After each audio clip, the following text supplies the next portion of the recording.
Best health packages up to 80% discount. Tirumala Diagnostics. ముందుగా ప్రేక్షకులందరికీ సంక్రాంతి పర్వదిన శుభాకాంక్షలు. మరి సంక్రాంతి మనందరికీ సంబరాలు తీసుకురావాలి కదా, మరి ఆ సంబరాలు తేవాలంటే మనం కూడా చేయవలసిన కొన్ని విధి విధానాలు ఉంటాయి. మరి సంక్రాంతి రోజు రెగ్యులర్ గా ప్రతి సంవత్సరం చేసుకునే సంక్రాంతిలా కాకుండా ఈ సంక్రాంతి నుంచి మనకి సంబరాలు మరింత పెరగాలి, సంథింగ్ కొన్ని రెమెడీస్ కావాలని అనుకుంటున్నాం కదా. సో అలా మన సంక్రాంతి నుంచి మన జీవితాలు మారే అద్భుతమైన అవకాశాల కోసం మనం ఆచరించవలసిన రెమెడీస్ మనకి డీటెయిల్డ్ గా ఎక్స్ప్లెయిన్ చేయడం కోసం మనతో ఉన్నారు ప్రముఖ జ్యోతిష్య వాస్తు పండితురాలు, ప్రముఖ ఆధ్యాత్మికవేత్త, రాజరాజేశ్వరి రాజశ్యామల అమ్మవారి ఉపాసకురాలు, జ్యోతిష్య రత్న, జ్యోతిష్య ప్రపూర్ణ బిరుదాంకితురాలు సురంపుడి భానుకోటేశ్వరి అమ్మ. మరి డీటెయిల్డ్ గా సంక్రాంతి సంబరాలు మన జీవితాల్లో మరింత పెరగడానికి రెమెడీస్ అడిగి తెలుసుకుందాం. నమస్తే అమ్మ. జై శ్రీరామ్. శ్రీమాత్రే నమః. శ్రీ గురుభ్యో నమః. జై శ్రీరామ్ అమ్మ. మరి మీకు కూడా ముందుగా సంక్రాంతి పర్వదిన శుభాకాంక్షలు. ధన్యవాదాలు జాహ్నవి. మీకు కూడా సంక్రాంతి పర్వదిన శుభాకాంక్షలు. థ్యాంక్ యూ సో మచ్ అండి. సంక్రాంతి నాడు కూడా మరి మీ బ్లెస్సింగ్స్ ఖచ్చితంగా మా అందరి మీద ఉండాలి. మీరు ఇచ్చే స్పెషల్ రెమెడీస్ కూడా కావాలి. తప్పకుండా Jahnavi. Okay, thank you so much. అయితే సంక్రాంతి నేను ఆల్రెడీ చెప్పేశాను, సంక్రాంతి నుంచి జీవితాలు ఖచ్చితంగా మరింత మారాలి. ఎప్పుడు ఒకటే జీవితమా, ఎన్ని రోజులు ఇలా ఏడుస్తూ ఇబ్బందులు పడుతూ బాధలు పడుతూ బ్రతికేది? జీవితం కొత్తగా మొదలు పెట్టాలి, మరింత ఆనందం తెచ్చుకోవాలి లైఫ్ లో. మరి మరి ఈ సంక్రాంతి రోజు స్పెషల్ గా రెమెడీస్ ఏమైనా ఉంటాయా దానికోసం? తప్పకుండా జాహ్నవి. వీక్షకులందరికీ కూడా మకర సంక్రాంతి శుభాకాంక్షలు. మీరు చేపట్టే ప్రతి పనిలో సర్వత్రా విజయం చేకూరాలని చెప్పి, అష్టలక్ష్మి తల్లుల ఆశీస్సులు మీ అందరికీ ఎప్పుడూ ఉండాలని చెప్పి అనేక మంగళ శాసనాలు చేస్తూ నేను పూజించే రాజరాజేశ్వరమ్మని కూడా మనస్ఫూర్తిగా మీ అందరికీ సన్మంగళాలు కలగాలని చెప్పి శరణ వేడుకుంటున్నాను. చాలా చాలా సంతోషం అమ్మ, చక్కటి బ్లెస్సింగ్స్ ఇచ్చారు. అయితే మకర సంక్రాంతికి చేయాల్సిన పరిహారం, ఈ మకర సంక్రాంతి రోజు మీరు అన్నారు చూసారా, ఎన్నాళ్ళు ఒకటే మూసలో బతుకుతూ ఉంటాం, మారాలి కదా అని చెప్పి, ఇలా మారాలి అని అనిపించడం సంక్రాంతి నుంచి అనిపించడానికి కారణం ఏంటంటే, ఈ మకర సంక్రాంతి నుంచి దేవతలు భూమి మీదకి వచ్చే సమయం. దేవయానం దేవమానం అని చెప్తాం. దక్షిణాయనం మానవమానం, ఉత్తరాయణం దేవమానం. ఉత్తరాయణం దేవతలకి పగటి సమయం, అంటే ఈ 6 నెలలు దేవతలకి పగటి సమయం. దేవతలందరూ కూడా భూమి మీదకి వచ్చే సమయము, మన పూజలన్నిటిని వీక్షించే సమయం. కాబట్టి సో మీకు ఇలా అనిపించడానికి అది కూడా ఒక రీజన్. రైట్ టైంలో రైట్ క్వశ్చన్ అంటారు. అయితే ఈ భోగి పండుగ రోజు భోగి పళ్ళు అవి పోస్తాము. ఈ సంక్రాంతి రోజు యాక్చువల్గా ఈ 3 రోజులు కూడా, లేదా కనీసం 2 రోజులు, భోగి రోజు మరియు మకర సంక్రాంతి రోజు ఉదయాన్నే లేచి అభ్యంగన స్నానం చేయాలి. అభ్యంగన స్నానం అంటే అందరికీ తెలిసే ఉంటుంది. ఆయిల్ పెట్టుకొని అంటే తైలాభ్యంగన స్నానం అని అంటారు. చక్కగా నువ్వుల నూనె తలకి అంటుకొని ఒళ్ళంతా పూసుకొని సున్ని పిండి పెట్టి స్నానం చేయాలి. ఇది మనకి సాధారణంగా ఉన్న విషయం ఏంటంటే, ఏ పండగకైనా సరే, దీపావళి మొదలుకొని ఏ పండగకైనా సరే, తిలలలో శ్రీలక్ష్మి అమ్మవారు ఉంటుంది, తైలంలో శ్రీలక్ష్మి అమ్మవారు ఉంటుంది. అలాగే గంగలో శ్రీలక్ష్మి అమ్మవారు, అంటే నీళ్ళలో గంగాదేవి శ్రీలక్ష్మి అమ్మవారు ప్రవేశించి ఉంటుందని చెప్పి మనకి ఇది. అందువల్ల ఏంటంటే యాక్చువల్గా ప్రాతకాలంలో స్నానం చేయాలి. ప్రాతకాలంలో స్నానం చేయలేను అంటే ఈ చలికి కొంతమందికి ఆరోగ్యం సరిపడదు, ఆ టైంలో చేస్తే బ్రీతింగ్ ప్రాబ్లమ్స్ వచ్చేస్తాయి. సో అలాంటప్పుడు మొండిగా చెయ్యాలి అన్న నియమం పెట్టుకోకుండా కొంచెం తెల్లవారాక, కొంచెం సూర్యరశ్మి వచ్చాక అయినా సరే చేయొచ్చు. ఇప్పుడు పండగ రోజుల్లో ఏ పర్వదినాల్లో అయినా సరే సూర్యోదయానికి పూర్వం లేవడం ధర్మం, సూర్యోదయానికి పూర్వమే స్నానం చేయడం ధర్మము.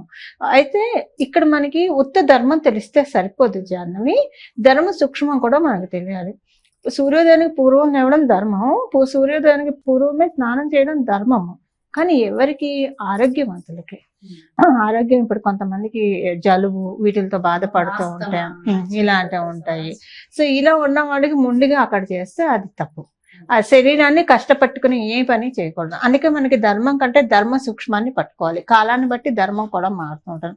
సో పరిపూర్తి ఆరోగ్యవంతులు అనుకోండి, వాళ్ళు ఉండకూడదు, వాళ్ళు ప్రాతకాలంలో చేయాలి. సో ఆరోగ్యం కొంచెం ఇబ్బంది పడేవాళ్ళు ప్రాతః స్నానం కాకుండా కనీసం తెల్లవారాక 8 లోపల స్నానాధికారులు ముగించుకోవడానికి ప్రయత్నించాలి.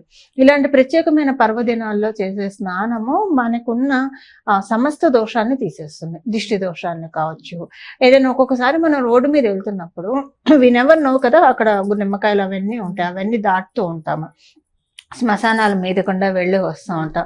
సో ఆ ఫోర్సెస్ అన్ని అట్రాక్ట్ అయిపోతుంటాయి. మన ఆస్ట్రల్ బాడీ ఏంటంటే ఒక స్పాంజ్ లాగా ఉంటుంది. అందులో మరి కొంతమందికి ఎలా ఉంటుందంటే జాహ్నవి, ఎక్కడికైనా వెళ్తే వాళ్ళ ఆస్ట్రల్ బాడీ స్పాంజ్ లాగా ఉంటుంది. నెగిటివ్ని కూడా పీల్ చేసుకుంటుంది. స్పాంజ్ నీళ్ళలో పెడితే ఎలా లాక్కుంటుంది అలా పీల్ చేసుకుంటుంది. పాజిటివ్స్ని కూడా పీల్ చేసుకుంటుంది. వెంటనే వాళ్ళకి తెలిసిపోతుంది చేంజ్. వెంటనే ఒక ప్లేస్కి వెళ్ళినప్పుడు చేంజెస్ తెలిసిపోతూ ఉంటాయి. సో ఇలాంటివి మనం లోబడకుండా ఉండాలనుకుంటే కనుక ఇలాంటి పర్వదినాల్లో అభ్యంగన స్నానం అనేది మస్ట్ చేయాలి. అభ్యంగన స్నానం చేసేటప్పుడు ఏమైనా మంత్రం ఉంటుందమ్మా? ఇది మామూలుగా మనం అన్ని నదులను ఆవాహన గంగే చైమునే చైవ గోదావరి సరస్వతి అది చేయాలి. అదొకటి చేసి మనం స్నానం చేస్తే సరిపోతుంది. స్నానం చేసే నీళ్ళలో చిటికెడు పసుపు వేసుకొని, ఇప్పుడు మనం పుణ్యక్షేత్రాల నుంచి ఇప్పుడు నర్మదా నది నీళ్ళు కావచ్చు, గోదావరి, కృష్ణ, కావేరి, పెన్న, గంగా, ఈ వీటిలో యమునా నది ఈ నీళ్ళు ఏమైనా మన ఇంట్లో ఉంటే కనుక అవి స్నానం చేసే నీళ్ళలో వేయాలి. యాక్చువల్గా స్నానం చేయడం ఏంటంటే ఇది వరకు నది స్నానం చేయడం ఇలాంటి వాటికి ఉత్తమం. నది స్నానం లేదా తటాక స్నానం, చెరువుల్లో స్నానం లేదా తుదగి బావి స్నానం లేదా ఇంట్లో అయినా సరే. ఇప్పుడైతే ఇవేమీ కుదరటలేదు కదా సిటీ లైఫ్ లో ఉన్న వాళ్ళకి. సో ఇలాగైనా పర్వాలేదు. అలా అనుకుని భావన ప్రధానం. అలా అనుకుని స్నానం చేయడం. ఇంట్లో ఉన్న చిన్న చిన్న పిల్లలకి చక్కగా పిల్లలు లేచే ముందే తల్లి దీపారాధన అది చేస్తారు కదా, ఇంట్లో మగవాళ్ళు కావచ్చు ఆడవాళ్ళు కావచ్చు. ఆ దీపారాధన చూసుకుంటూ ఉండి పిల్లలు లేచాక చక్కగా వాళ్ళకి హారతి తిప్పి స్నానం చేయించాలి.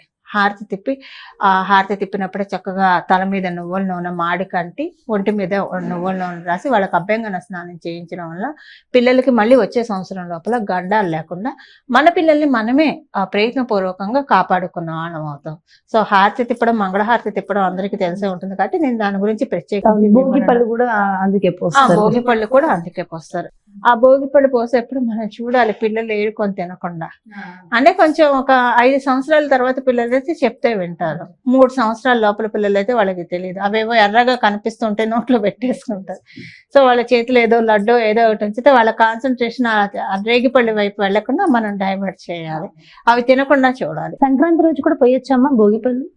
భోగి రోజే పోస్తారు. నేను జనరల్ గా చెప్తాను. నిన్న పోసాను కదా, నిన్న భోగి పళ్ళు పోసి ఇవాళ కూడా మళ్ళీ నిన్న దిష్టి అంతా వదిలిచ్చేస్తాను కదా, మళ్ళీ ఓపుకుంటే తల స్నానం చేస్తే మంచిది.